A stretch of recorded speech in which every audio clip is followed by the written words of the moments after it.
Breaking news చూస్తున్నాం. వాయువ్య బంగాళాఖాతంలో ఒడిశా పశ్చిమ బెంగాల్ తీరాల్లో ఏర్పడిన అల్పపీడనం జార్ఖండ్ ఛత్తీస్గఢ్ వైపు పయనిస్తుందని నిపుణులు అంచనా వేస్తున్నారు. మరోవైపు గుజరాత్ మధ్యప్రదేశ్ ఛత్తీస్గఢ్ మీదుగా ద్రోణి కొనసాగుతుంది.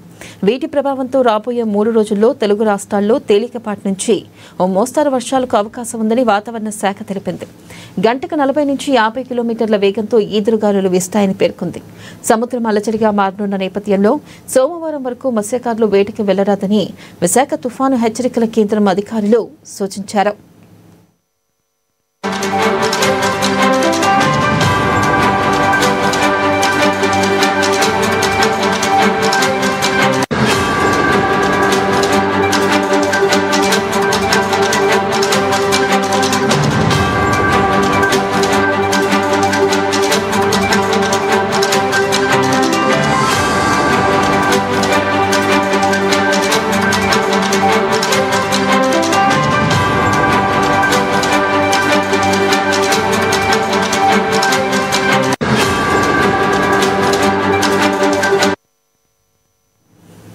బ్రేకింగ్ న్యూస్ చూస్తున్నాం. వాయువ్య బంగాళాఖాతంలో ఒడిశా పశ్చిమ బెంగాల్ తీరాల్లో ఏర్పడిన అల్పపీడనం జార్ఖండ్ ఛత్తీస్గఢ్ వైపు పయనిస్తుందని నిపుణులు అంచనా వేస్తున్నారు.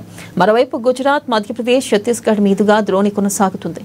వీటి ప్రభావంతో రాబోయే 3 రోజుల్లో తెలుగు రాష్ట్రాల్లో తేలికపాటి నుంచి ఓ మోస్తరు వర్షాలకు అవకాశం ఉందని వాతావరణ శాఖ తెలిపింది.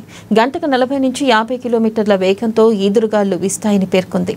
సముద్రం అలజడిగా మారనున్న నేపథ్యంలో సోమవారం వరకు మత్స్యకారులు వేటకు వెళ్లరాదని విశాఖ తుఫాను హెచ్చరికల కేంద్రం అధికారులు సూచించారు.